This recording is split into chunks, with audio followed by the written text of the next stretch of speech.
Before you buy your first home, there are a few mistakes that can cost you thousands, and most people don't even realize they're making them until it's too late. Here in Jacksonville, I've seen buyers lose out on homes, blow their budgets, and walk straight into avoidable stress, all because they didn't know what to look for before starting the home buying process. My goal in this video is to make sure that doesn't happen to you. I'm Gregory Grant, a real estate professional serving all of Northeast Florida, and I help first-time buyers make confident, informed decisions every step of the way. If you're planning to buy your first home, call or text me directly. I'll help you map out your plan, we'll talk through your goals, and we'll make sure that you're set up to buy smart. Now let's get into the 7 biggest mistakes first-time homebuyers in Jacksonville make and how to avoid every single one of them. Mistake number 4 might actually be the most important. I really should have made that the 7th one, but stick around for that. Skipping pre-approval or working with the wrong lender. I can't tell you how many times people start their home search before they even get pre-approved. They'll start browsing homes on Zillow, they'll go to open houses, they might even call on the property that they really love and then realize they're not actually ready to make an offer, or worse, they can't. So the thing is, in a market like ours, that kind of delay can really cost you the home that you actually want. And sellers and listing agents, they take pre-approved buyers far more seriously because it shows that you're doing your homework. Now the catch is, not all pre-approvals or lenders are the same. Some online or national lenders that, they might give you a quick number, but when it comes time to close, they struggle with timelines, appraisers, Florida's specific requirements like wind mitigations. When you're competing in these high demand neighborhoods in Nocatee, Ponte Vedra, you need a lender who knows the area. They understand how the deals are structured, and they can actually pick up the phone when the listing agent calls. That personal connection can make the difference between your offer getting accepted or just flat out ignored. Understanding closing costs, HOA fees, and CDD fees. This one catches so many first-time buyers off guard. You might see a listing for $450,000 and think that's the only number that matters, but in Jacksonville and places like Ponte Vedra, many communities come with their own layers of different costs. So like CDD fees, which stands for Community Development District fees, and HOA fees that maintain amenities, landscaping, and neighborhood upkeep.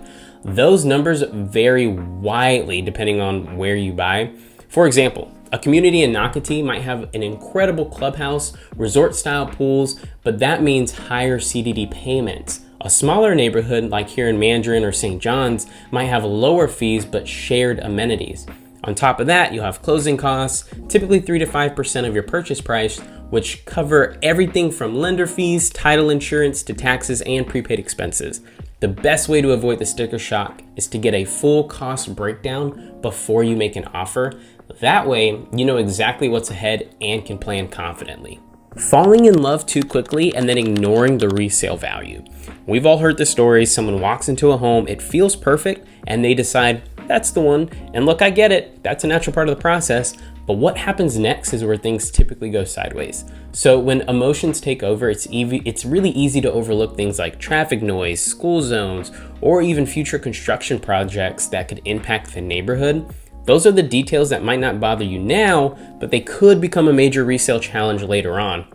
For instance, if a home backs up to a busy road or lacks a garage when every other home nearby has one, it might not hold its value the same way. So even if you plan to stay long term, thinking about that resale value really starts to help protect your future equity. I've heard so many people who later realized their dream home wasn't in the right area for their lifestyle. Maybe the commute was longer than expected, maybe the neighborhood dynamic shifted, or maybe new development changed the feel of the area. It's a reminder that a loving home is important, but loving the location matters even more. So when you buy in Jacksonville, think about your lifestyle 5 or 10 years down the line. Is that the neighborhood still going to serve you then? Not budgeting for insurance and maintenance costs. Florida is beautiful, but the insurance market can be very tricky. Rates vary based on home age, roof condition, how close you are to the coast. 2 homes might look identical, one in Ponte Vedra, one in Mandarin, but their insurance costs could be dramatically different because of flood zones or wind mitigation requirements.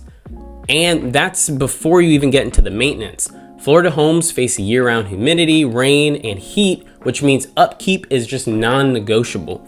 You'll want to set aside money for things like HVAC, roof inspections, exterior upkeep, sealing windows, repainting the trim, pressure washing, so on and so on. These small investments now will save you time and from big repairs later on. I always tell buyers the goal isn't just to buy a home, it's to keep it in great shape. Now, at the beginning of the video, I said number 4 was probably the most important, but I'm changing my mind. I think this reason actually is probably one of the biggest ones. Skipping the inspection or hiring the cheapest inspector, it's one of those corners people try to cut when the budget is tight, but skipping an inspector or choosing one based purely on the price can lead to insane regret later.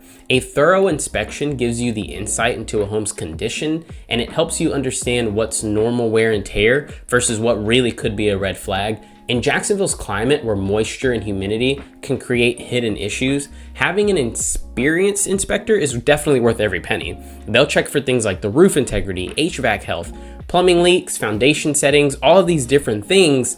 You won't see that in a showing, and I've heard of situations where buyers have waived their inspection just to make their offer stand out, only to later discover that it's costing them thousands. Spending a few $100s up front is a small price to pay for that peace of mind. I want to take a minute to pause the video. If you're looking to buy a home in the next 30, 60, 90 days, or even a year from now, text or call me right now. I want to be able to be a resource for you and actually help you through all of these daunting things that we're talking about. I want to explain it to you more personally, one-on-one. So if that's you and you're considering making a move in any of those areas I just named, go ahead, reach out today.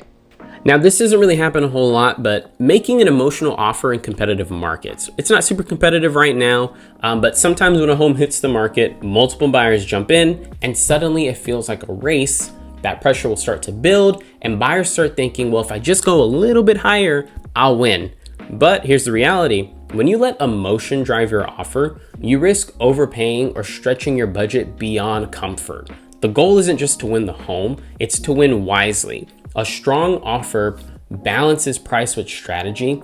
It might include flexible dates, a clean pre-approval, a trusted local lender, or just solid communication through your agent. Those details can help your offer stand out just as much as the number itself. And when you stay grounded in your budget, you'll enjoy your home instead of feeling stressed out every month. All right, number 7, not working with a local realtor who truly knows the market. Jacksonville, Ponte Vedra, they're made up of so many distinct areas, each with its own rhythm and marketing trends. What's happening out in Riverside might look completely different from what's happening in St. John's or the beaches. Those differences matter a lot, not just in price, but how you structure your offer, your inspections, your insurance. Working with somebody who understands the nuances, it gives you a major advantage. A local expert can help you find those hidden opportunities. They understand which neighborhoods are appreciating the fastest, and you can avoid a lot of pitfalls that might not be obvious at the first glance. Beyond that, it's about having someone who advocates for you. They explain every step in plain language. They genuinely want to see you succeed. Buying your first home is not a transaction, it's a transition. And when you have the right person guiding you through it, the whole experience becomes smoother and way less intimidating. Buying your first home should feel empowering, not overwhelming. The key is to prepare early, surround yourself with the right people, and stay focused on what truly matters. That being value, your fit, and long-term comfort. You don't need to know everything right now, you just need to start with the right guidance. If you're planning to buy in Northeast Florida, I'm the person who's able to help you take that first step. Go ahead and text or call me. My info is here and in the description. We'll take you through your goals, explore your financing options, and map out your perfect custom tailored strategy so that when you find the right home, you'll be ready to move confidently. I'll also connect you with trusted local lenders, inspectors, and insurance professionals who can help make your journey smoother from start to finish. My goal is to make sure your first purchase isn't just a good home, it's a smart investment.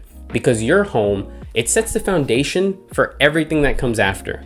I'm Gregory Grant, serving Jacksonville, Ponte Vedra through personalized guidance, market expertise, and service tailored to your experience.